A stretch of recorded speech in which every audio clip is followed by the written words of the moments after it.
a beautiful sunny 4th of July weekend. Who better to do this interview than an Englishman?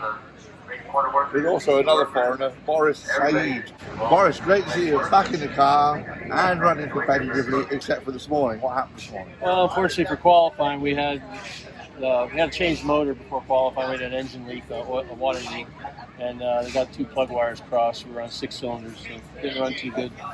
You need someone like me then. I know, I need you. Check the car. Spiritual advice. Before you go out. Yeah, make sure the door's shut. Or your dad. Yeah, he can't be here, but he did say best of luck. How exciting that you'd be back in the car and be competitive again. I mean, because you're getting old now. I'm going to be 60 in a few months. I heard. So, I still love driving like I did when I started 35 years ago. And I was telling my son, there's not many sports you can do for 35 years. No. And coming back here, is where I won my first Trans Am race back in the 90s, and I love coming here. I mean, I love the track, the people, seepins, the brats, the corn, the root beer floats, everything about this place I love. And the track's good.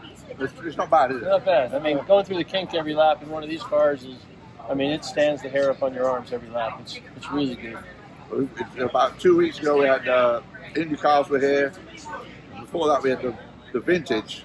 And watching some of those guys in some of those cars around this track, and you know that the parts on it are 40 years old as well. But they just go flat out and they don't care. You're the same. Oh yeah, I don't care. I love getting scared. This place is a good place to get scared. It's pretty easy to, and I just love it. It just keeps the adrenaline up. Still your favorite track? My favorite track in America, for sure. Okay, we'll add you to the list. What about your son? Well, he just started racing. He's 13 races into his career. I got him in the Spec Miata class in SCCA. So we were just here 2 weeks ago, and there's 70 to 80 cars every time we run. It's unbelievable racing, and those guys are so good. And he's getting better and better. So he definitely has that need for speed like I do. We were here actually, we watched the Spec Miata race the other week, and the guy that started last was actually pretty much a lap behind before the guy that had taken the green flag. So they were still coming through 14 to get the green, and the rest were already through 1 and everything else. So huge period when you started. What advice, what are you telling him? How are you I'm not mentoring him? Sometimes I'm a helicopter dad, but I let him learn for himself. He's got a really good teammate, Preston Pardos, who's one of the best in the business, and a guy named Jim Drago, a 50-year-old guy that can drive a Miata like a 20-year-old. And he's learning a lot from those guys. I'll tell him a few things here and there, and he listens, but it's been really fun doing it together. I never was a good spectator at a racetrack. I didn't like it, but now going to the races with him, I think I have more fun than I do racing myself. So it's really, really, really, I feel lucky. I'm a terrible spectator, especially when I listen to the PA. Now, you mentioned Preston Pardos, bit of a connection here. Preston Pardos, I don't know if you know this, is named after Preston Root, who owns WMVB in Daytona Beach. Oh, I know him, Preston. You do, very well. And of course, Danny Pardos is Preston's dad, right? And he raced in Arca and everything else. Goodie's Dash, way back when I was racing. Yeah. I remember watching Dan Pardos in Goodie's Dash, and he at one point completely rotated the car about 8 times coming out of turn 2 at Daytona. Got out the car, stood on the roof, waved at the crowd, I'm fine. And the next day he was out working again. Well, I think he installs air conditioning or something. But how good is Preston Pardos? We had a chance to talk to him last year. In my opinion, he's one of the best racers in the country right now. In a Miata, there's nobody better. And it shows, it shows up at the Xfinity race. I'm going to spot for him this weekend.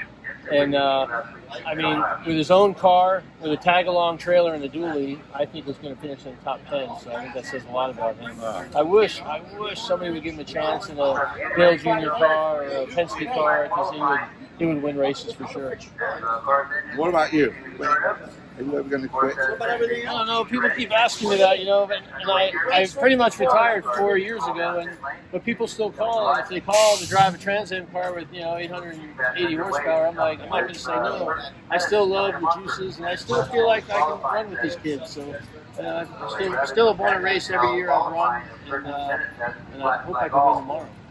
So how many races have you won?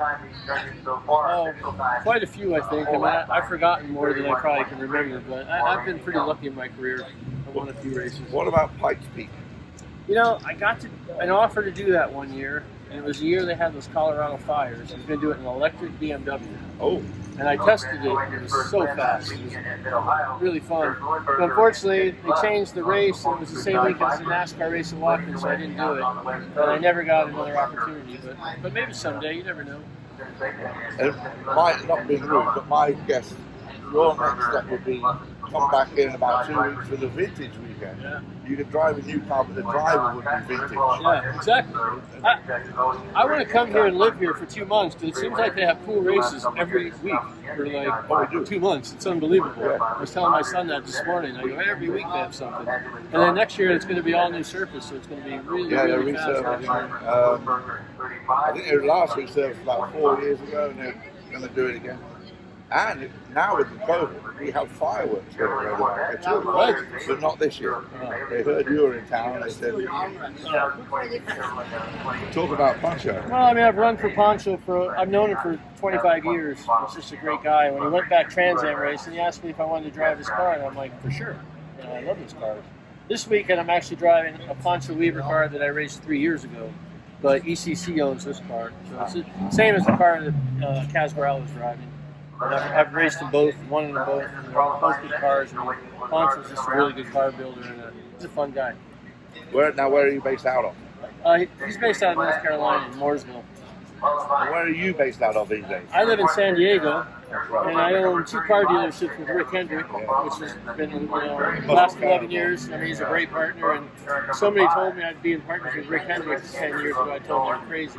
And also K1 Speed, we're doing a really exciting project. It's indoor go-kart tracks. Yeah. We have 58 of them, but we're building our first outdoor go-kart track.